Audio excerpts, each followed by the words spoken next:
Power supply was cut on Thursday to about 540,000 homes and businesses across the US Midwest as severe storm barred the whole region, and this is according to the poweroutage.us showed. Indiana was the hardest hit state, by the way, with more than 267,000 outages, representing about 8% of roughly about 3.3 million consumers. In fact, according to the AccuWeather, rounds of severe thunderstorm will threaten the plains, Midwest, and East into Thursday with damaging wind gusts, while repeated downpour, it could trigger dangerous flash flooding as well. And this is a severe condition in the US tonight. First responders had rescued many people from flood waters on Wednesday, by the way, as utility crew. They cleared trees and wires that were downed by the severe storm in Midwest that had unleashed tornadoes, heavy rains, and flash flooding across the region for several days. Sadly, a 4-year-old boy, he was killed when a tree fell on the home in Indiana during the Tuesday storm. In the meantime, officials in Indiana, they were investigating whether the severe weather it played a role in reported homes explosion that killed a person as well.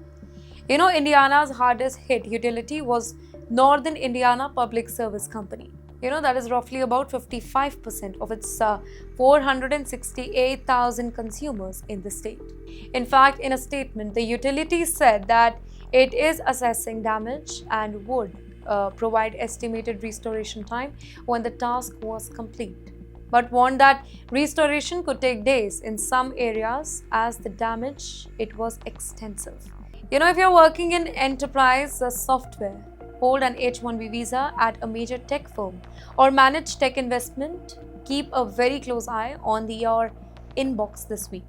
Oracle is preparing to deploy a fresh wave of aggressive mass layoff across its global operations, with managers instructed to submit lists targeting a double-digit percentage cut in multiple divisions.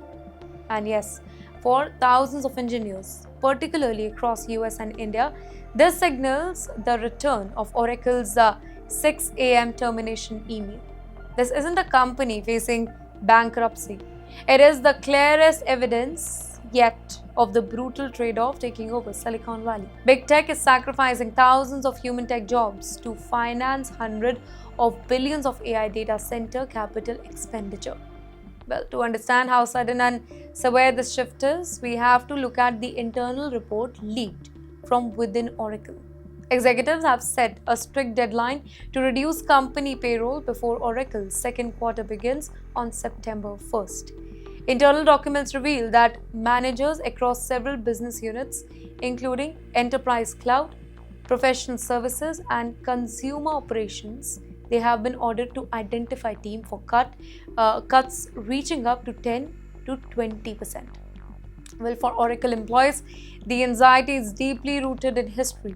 Earlier this year, on March 31st, thousands of workers opened their inboxes at 8 a.m. local time to find a cold and automated notification from Oracle's leadership, stating that their role has been terminated.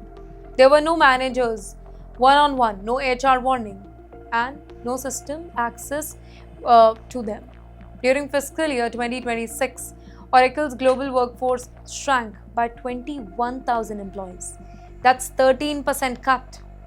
Why is this profitable software giant cutting thousands of engineers? Well, the answer lies inside Oracle's SEC filing and capital expenditure report. Oracle is racing to transform itself into an AI cloud infrastructure powerhouse to compete directly with Microsoft, Amazon, and Google.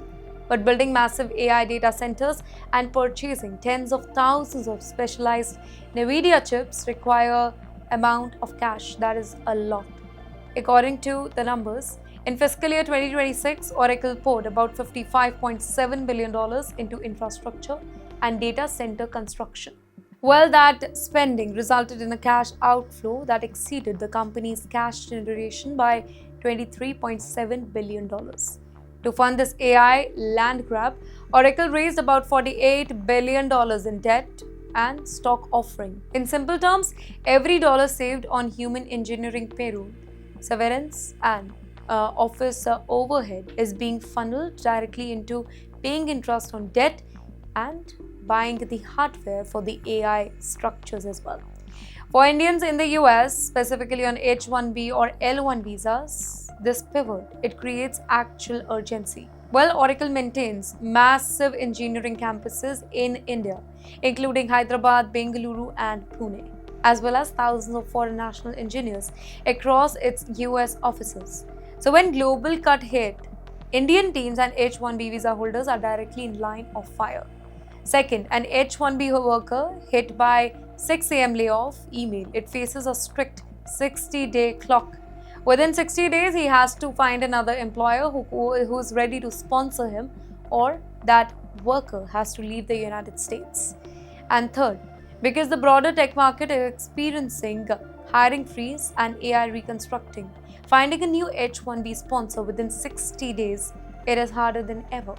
Therefore, amid stage perm labor certification and green card processing applications, they are immediately cancelled the moment a position is eliminated.